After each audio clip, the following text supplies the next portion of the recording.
Hello dear student, जैसा कि हमने कल शुरू किया था नॉर्मलता, और नॉर्मलता के अंदर हमने देखा था कि नॉर्मलता क्या होती है, और हमने देखा था कि नॉर्मलता का जो फॉर्मूला होता है WB/EB इंटू 1000/VmL। ओके, तो यहाँ पर जो हमने कहा था कि EB क्या होता है, EB का मतलब होता है तुल्यांकी भार, है ना, इक्विवेलेंट वेट। अब हमने कहा था कल कि आप किसी भी पदार्थ का तुल्यांकी भार आपको निकालना है, तो तुल्यांकी भार आप अलग अलग तरीकों से आप निकाल सकते हो, और अलग अलग पदार्थ का तुल्यांकी भार निकालने का जो तरीका होता है वो अलग अलग होता है, ठीक है। और हमने कल एक तुल्यांकी भार का जनरल फॉर्मूला पढ़ा था कि तुल्यांकी जो भार होता है, किसी भी पदार्थ का आपको तुल्यांकी भार निकालना है, वो आपका होता है मोलर द्रव्यमान या मोलर भार, मोलर द्रव्यमान बटे Z फैक्टर। हमने कल कहा था आपसे तुल्यांकी भार निकालने का एक सामान्य सूत्र होता है कि उस पदार्थ का मोलर भार ले लो और बटे Z फैक्टर से डिवाइड कर दो, Z कारक से उसको डिवाइड कर दो। और कल हमने आपको यह भी बताया था कि Z कारक का मतलब होता है वैलेंसी फैक्टर। क्या होता है? वैलेंसी फैक्टर, संयोजकता कारक भी बोलते हैं उसको, और उसको N कारक भी बोलते हैं, ठीक है। तो अब ध्यान से देखिएगा, यहां पर हम तुल्यांकी भार निकालेंगे। कल हमने देखा था कि आप किसी अम्ल का तुल्यांकी भार आप कैसे निकालोगे। किसी अम्ल का तुल्यांकी भार निकालना है तो किसी अम्ल का तुल्यांकी भार निकालने के लिए आप Z फैक्टर की जगह आप रखते थे प्रतिस्थापित H+ आयन की संख्या, कि किसी भी अम्ल में कितने प्रतिस्थापित करने योग्य या कितने प्रतिस्थापित होने वाले H+ आयन हैं। जितने H+ आयन प्रतिस्थापित हो सकते हैं वही उसका Z फैक्टर कहलाता है। और उस Z फैक्टर से आप क्या करोगे, किसी उस अम्ल के मोलर मास को डिवाइड कर दोगे, तो उससे हमारे पास आपको क्या आ जाएगा, तुल्यांकी भार आ जाएगा, ठीक है। जैसे मैं अम्ल के बारे में बात करूं तो मैंने कल अम्ल के बारे में आपको बताया था कि हमारा जो Z फैक्टर होता है, अम्ल का जो Z फैक्टर होता है वो Z फैक्टर होता है प्रतिस्थापित H+ आयन, प्रतिस्थापित H+ आयन, ठीक है। तो कल हमने कहा था कि किसी अम्ल में जितने H आपको नजर आ रहे हैं, हाइड्रोजन नजर आ रहे हैं, वो उसके अंदर जरूरी नहीं कि H+ आयन हो, उतने ही प्रतिस्थापित हो या नहीं हो, कोई जरूरी नहीं होता है।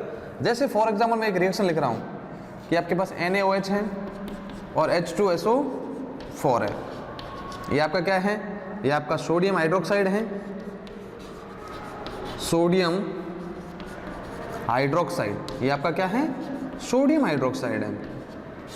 और ये आपका है सल्फ्यूरिक अम्ल, सल्फ्यूरिक अम्ल। अब आपने क्या कर दिया, ये एक क्षार है और एक अम्ल है, अम्ल क्षार अभिक्रिया करवा दिया आपने, अम्ल क्षार अभिक्रिया करोगे, इसका एक ही मोल लिया आपने, तो क्या होगा, इसका एक OH है और इसका एक H+ आएगा, आपस में क्रिया करेगा, तो क्या बनेगा, NaHSO4, सोडियम हाइड्रोजन सल्फेट बन गया। यहां से एक H निकला और इसके एक OH के साथ क्रिया करी, तो क्या बन गया, H2O। अब जरा ध्यान से, एग्जाम में क्वेश्चन आता है कि दी गई अभिक्रिया में अम्ल का तुल्यांकी भार ज्ञात कीजिए, दी गई अभिक्रिया में अम्ल का तुल्यांकी भार ज्ञात कीजिए। क्या प्रश्न आएगा कि ये आपको एक अभिक्रिया दी हुई, उसमें H2SO4 का तुल्यांकी भार निकालिए। तो आपको देखना है कि इस अभिक्रिया में इस H2SO4 ने कितने H+ आयन का प्रतिस्थापित किया है, कितने H+ आयन को उस अभिक्रिया में भाग ले, उसने भाग H+ आयन कितने इसमें अभिक्रिया में भाग ले रहे हैं। तो आप देख रहे हो कि ये H2SO4 केवल एक H+ इसको दे रहा है, 1 H+ आयन, केवल एक H+ आयन क्या कर रहा है, इसको पार्टिसिपेट करवा रहा है। ओके, केवल एक H+ आयन पार्टिसिपेट करवा रहा है। जब एक H+ आयन को पार्टिसिपेट करवाएगा तो आपको पता पीछे क्या बचेगा, एक H गया तो HSO4- बच जाएगा और ये इसके साथ रहेगा। तो इसका मतलब इस H2SO4 ने केवल एक H+ को पार्टिसिपेट किया है। तो इसका पता है, इसका जो हमारा Z फैक्टर होगा, यहां पर Z फैक्टर ऑफ H2SO4 वो आपका होगा यहां पर 1। Z फैक्टर क्या होगा, यहां पर H2SO4 का Z फैक्टर 1 होगा इस अभिक्रिया में। अदरवाइज इसको मैं अलग से लिखूंगा कि H2SO4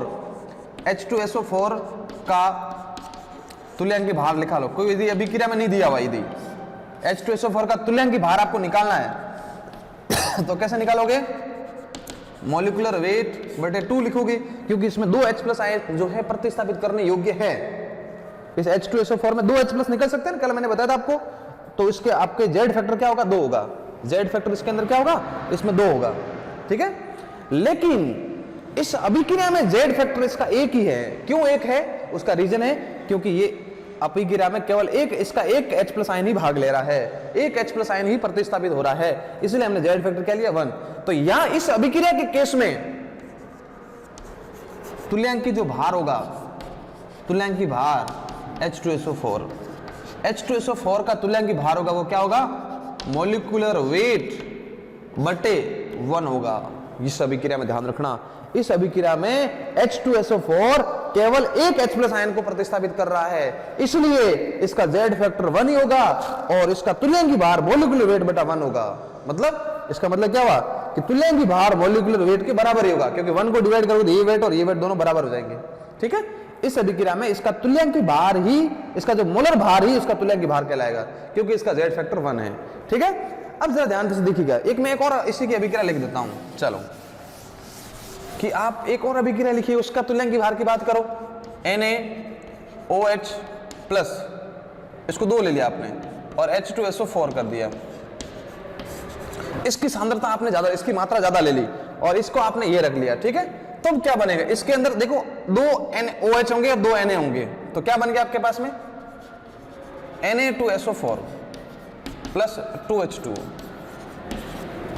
Na2SO4 बन गया और 2H2O बन गया। ठीक है, अब यहां पर आप क्या देख रहे हो कि ये दोनों के दोनों H प्लस आयन प्रतिस्थापित हो रहे हैं, दोनों H प्लस आयन हो रहे हैं और ये दोनों H प्लस इसके साथ 2 OH के साथ, एक OH और 2 OH इसके साथ क्रिया करेंगे तो 2 H2 बन जाएंगे और Na2SO4 बन गया। तो अब यहां पर आप इक्विवेलेंट वेट निकालोगे, तुल्यांकी भार आप निकालोगे किसका? तुल्यांकी भार H2SO4 का। इस अभिक्रिया में, इस अभिक्रिया में आप H2SO4 का तुल्यांकी भार निकालोगे तो वो आपका क्या आएगा?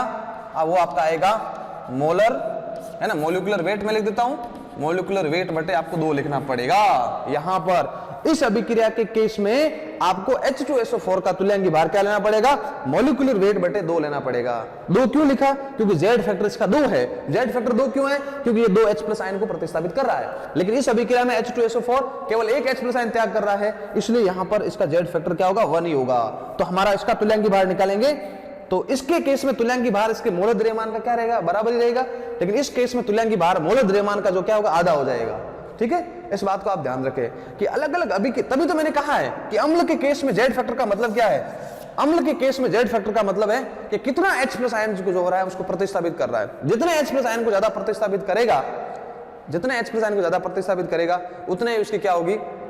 उतनी ही उसकी क्या होगी? Z फैक्टर की वैल्यू ज्यादा होगी और उसको हम कैसे निकालेंगे? यहां पर मोलर द्रव्यमान में उतनी वैल्यू यहां पर पुटअप कर लेंगे। ठीक है, तो ये हमारे पास में था एक केस कि आप किस प्रकार से किसी भी अभिक्रिया में आप अम्ल गिवन है तो उस अम्ल का आप किस प्रकार से Z फैक्टर को उस अभिक्रिया में देखकर पता करोगे। तो अभिक्रिया में देखना है और अम्ल को ध्यान से आप देखो कि अम्ल कितने H प्लस आयन को त्याग कर रहा है। ठीक है, तो इस तरह से आप कर सकते हो। जैसे मैं एक और रिएक्शन दे दूं, ये है NaOH 2, ठीक है, और रिएक्शन करवा दी मैंने H3PO4 के साथ। ये 2 NaOH है, तो हमारे पास बनेगा क्या? Na2HPO4, Na2HPO4 बन गया। Na2HPO4 2 क्या बन गए? H2O बन गए, 2 बन गए। यहां पर 2 OH हैं, इस 2 OH ने 2 H प्लस ले लिए, यहां से 2 H प्लस आ रहे हैं और यहां से क्या आ रहे हैं? 2 OH माइनस आ रहे हैं। 2 OH और 2 OH माइनस और 2 H प्लस आयन ने 2 H2 बना लिए। नॉर्मली आप देखते हो, कल मैंने आपको बताया था कि H3PO4 में जो आपका Z फैक्टर होता है, Z फैक्टर आपका होता है H3PO4 में Z फैक्टर कितना होता है? 3 होता है, क्योंकि मैंने कहा था कि ऑक्सीजन से 1 कम कर देना। और H3PO2 में आप क्या करोगे? PO3 में क्या करोगे? 2 होगा Z फैक्टर। H3PO2 में Z फैक्टर कितना होगा? 1 होगा। ये हमने कल देखा था। इन जनरल हम बात करें कि H3PO4 में Z फैक्टर 3 होता है और H3PO3 में Z फैक्टर 2 होता है, H3PO2 में Z फैक्टर 1 होता है। तो यहां पर हमने देखो, मैंने यहां क्या लिया है? H3PO4 लिया, तो Z फैक्टर आपको क्या लग रहा है कि 3 होना चाहिए था, लेकिन जब आप अभिक्रिया केंद्र को दिया हुआ है तब आपको देखना है कि ये कितने H+ आयन को प्रतिस्थापित कर रहा है।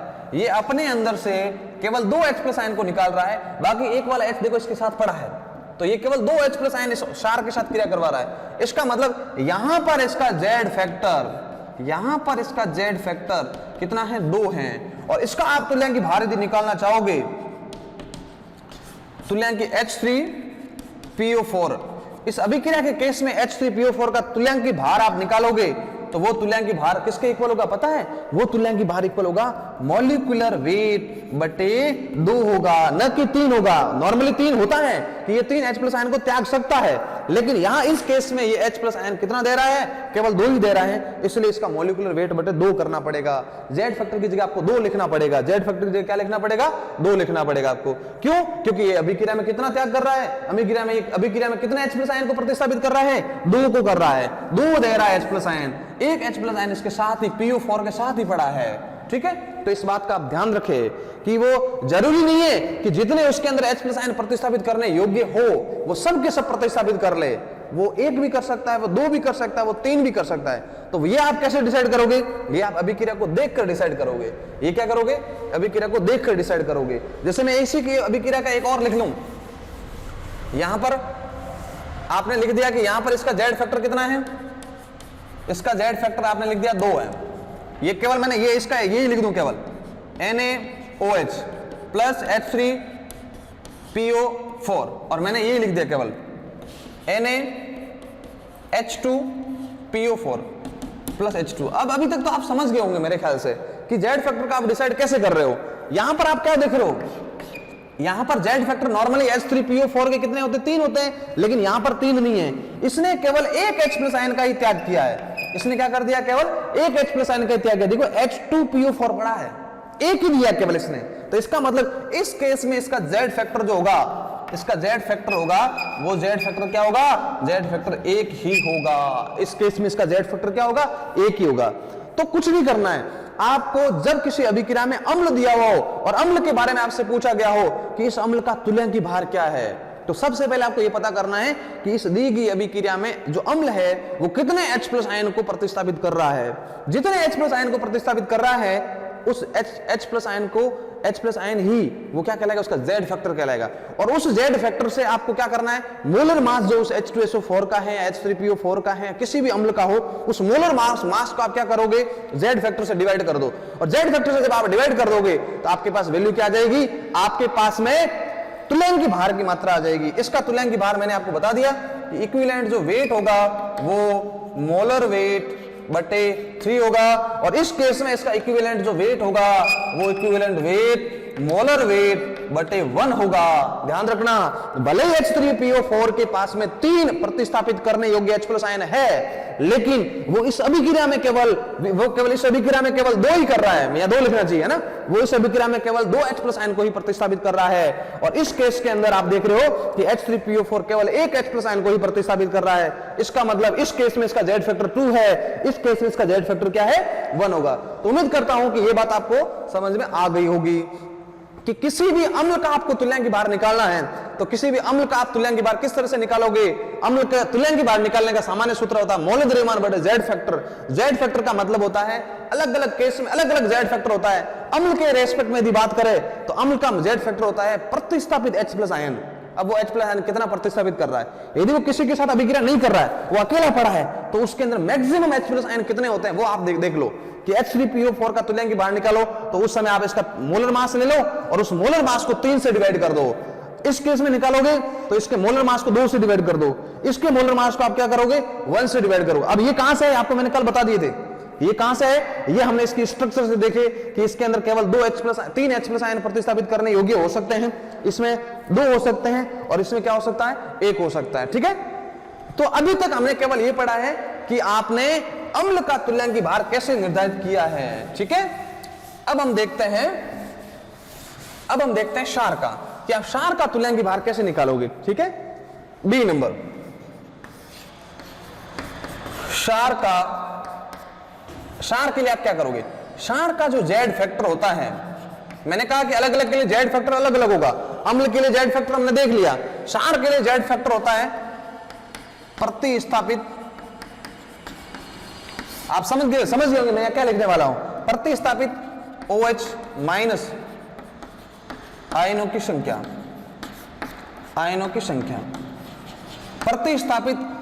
प्रतिस्थापित H प्लस आयनों की संख्या। ठीक है, फॉर एग्जाम्पल हमारे पास NaOH गिवन है, तो NaOH का आपको क्या निकालना है, तुल्यांकी भार निकालना है, इक्विवेलेंट वेट निकालना है। तो कैसे निकालोगे, मोलर वेट बटे जेड फैक्टर देखो, मोलर वेट बटे जेड फैक्टर, इसका जेड फैक्टर आपको कितना नजर आ रहा है, 1 OH है तो 1 लिख दो बस। ठीक है, इसी तरह से मैं लिख दूं MgOH का होल 2, इसका आपको क्या निकालना है, इसका आपको इक्विवेलेंट वेट निकालना है, मतलब तुल्यांकी भार निकालना है। तो तुल्यांकी भार क्या होगा, मॉलिक्यूलर वेट बटे इसका जेड फैक्टर, आपको कितने OH नजर आ रहे हैं, 2 OH नजर आ रहे हैं, तो इसको आप 2 लिख दो।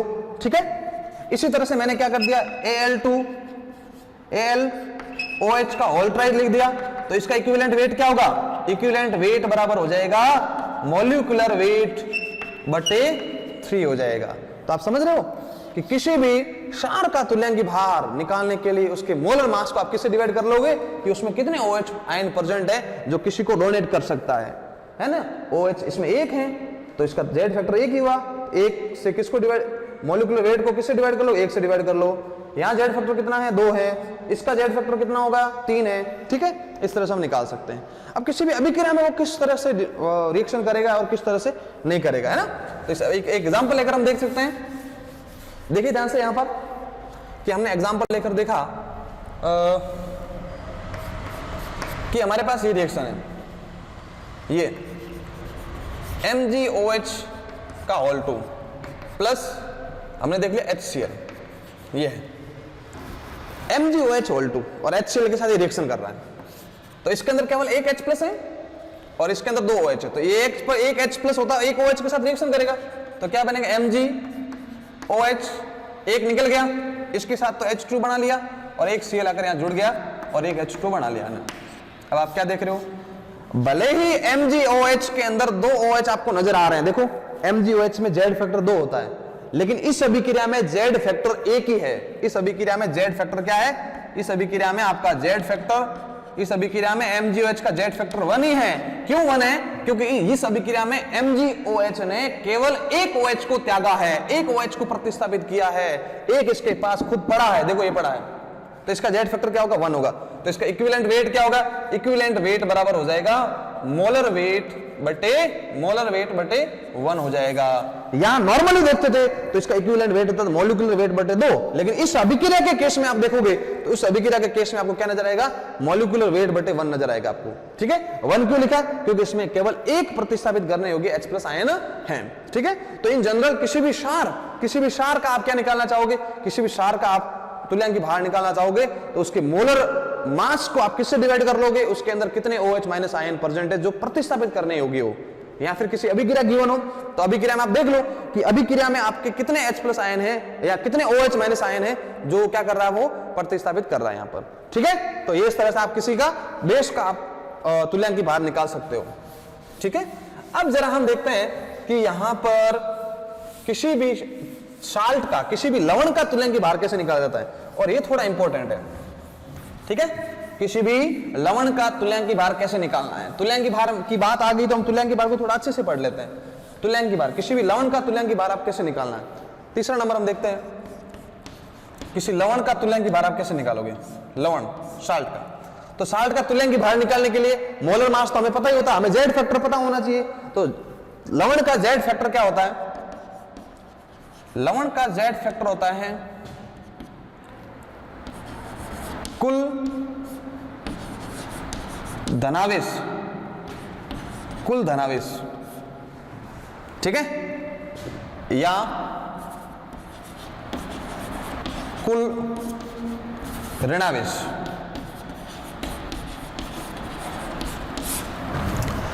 जेड फैक्टर का मतलब होता है कुल धनावेश या कुल ऋणावेश।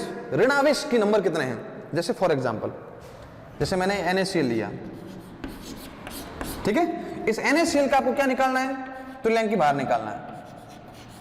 तो इसका मॉलिक्यूलर वेट तो आपको पता है, निकाल सकते हैं हम इस Na और इसके दोनों को जोड़कर। अब जेड फैक्टर क्या होगा, इसमें कैटायन कितने हैं, धनायन कितने, धनावेश कितना है, ये Na+ रूप में होता है, Cl- के फॉर्म में होता है। तो धनावेश 1 है और Cl भी क्या है, 1 ही है, तो इसको 1 से डिवाइड कर दो। यहां तो धनावेश लिख दो, कुल धनावेश 1 ही है, और यहां ऋणावेश लिख दो, तो धनावेश भी 1 ही है, ठीक है। और आप क्या लिखोगे, ऋणावेश, ऋणावेश भी क्या लिख दिया आपने, ऋणावेश भी 1 ही वैल्यू, तो हमने इक्विवेलेंट 1 लिख दिया, ठीक है। इसी तरह से यदि मैं ऐसे लिखूं Na2SO4, Na2SO4 का आप क्या निकालना चाहोगे, आप इक्विवेलेंट वेट निकालना चाहोगे, तो कैसे निकालोगे, मॉलिक्यूलर वेट, मॉलिक्यूलर वेट बटे आपको कुल धनावेश या कुल ऋणावेश कितना है, आपको पता है ये किस फॉर्म में रहते हैं, ये इसको आयनों के फॉर्म में रहते हैं, प्लस होता है ये कितने 2 हैं, प्लस SO4 2 माइनस है, तो कुल देखो जरा कुल धनावेश कितना है, एक Na के ऊपर +1 है, दोनों के ऊपर क्या हुआ +2, तो आप 2 लिख सकते हो, ये लो मैंने 2 लिख दिया। ऋणावेश में कितना है, -2 है, तो 2 लिख सकते हो आप, ये हो गया इसका तुल्यांकी भार, ठीक है। इसी तरह से ये ले लो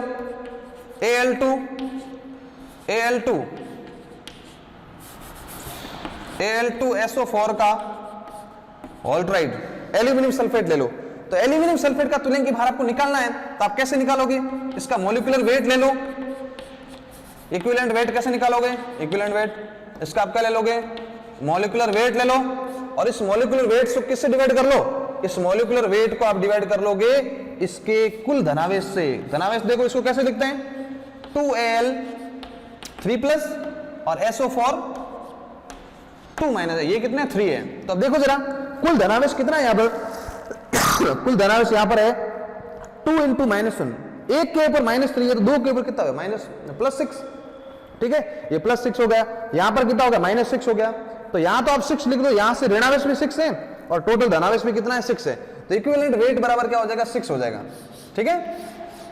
तो ओवरऑल जब हम देखते हैं किसी सॉल्ट के बारे में, लवण के बारे में देखते हैं, तो उसका जेड फैक्टर हम कैसे निकालते हैं, या तो कुल धनावेश ले लो आप, या फिर क्या ले लो कुल ऋणावेश ले लो, ठीक है।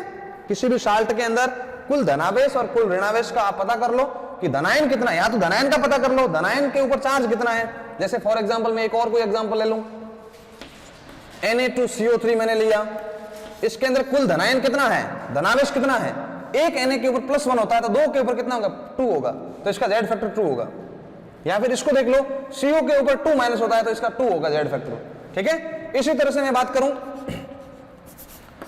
NaHCO3, यहां पर सोडियम एक ही है, तो सोडियम के ऊपर क्या है, एक ही +1 है ना, तो इसका मतलब जेड फैक्टर इसका 1 है, तो HCO3 के ऊपर -1 है, इसका मतलब इसका जेड फैक्टर क्या है 1 ही है, ठीक है।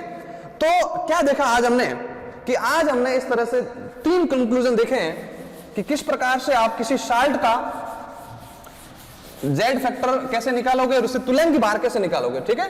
तो कंक्लूजन देखिए ध्यान से, जब हम किसी अम्ल के बारे में बात करते हैं तो अम्ल का जो जेड फैक्टर होता है वो जेड फैक्टर होता है, जेड फैक्टर किसी सॉल्ट अम्ल का जेड फैक्टर होता है वो प्रतिस्थापित H+ आयन, ओके। जब मैं किसी क्षार की बात करता हूं या किसी बेस की बात करता हूं तो हमारा जेड फैक्टर जो होता है वो जेड फैक्टर होता है प्रतिस्थापित OH- आयन, ओके। और जब मैं किसी लवण या साल्ट की बात करता हूं तो उसका जेड फैक्टर हमारे पास कितना हो जाएगा, क्या होगा, कुल धनावेश का, या फिर ऐसे लिख दो धनायन का कुल धनावेश, ओके। और यहां फिर क्या लिखो, या ऋणायन का कुल ऋणावेश, इन दोनों में से आप कोई भी ले सकते हो, ऋणावेश, ठीक है। तो हमारे पास क्या कंक्लूजन निकला कि आप किसी भी पदार्थ का आपको तुल्यांकी भार निकालना है तो तुल्यांकी भार आप कैसे निकालोगे, मोलर द्रव्यमान बटे जेड फैक्टर। अब अलग अलग केस में जेड फैक्टर अलग अलग होगा। जब हम बात करें किसी अम्ल का तो अम्ल का जेड फैक्टर होता है प्रतिस्थापित H+ आयन, जब हम बात करें क्षार का, तो क्षार का जेड फैक्टर होता है प्रतिस्थापित OH माइनस आयन, ठीक है। और लवण की बात करते हैं, जेड फैक्टर क्या होता है, धनायन का कुल धनावेश या ऋणायन का कुल ऋणावेश कितना होता है, ठीक है। तो आज की वीडियो के अंदर हम केवल इतना ही पढ़ पाए कि अम्ल और क्षार और लवण का तुल्यांकी भार का निर्धारण किस प्रकार से कर सकते हैं, ओके।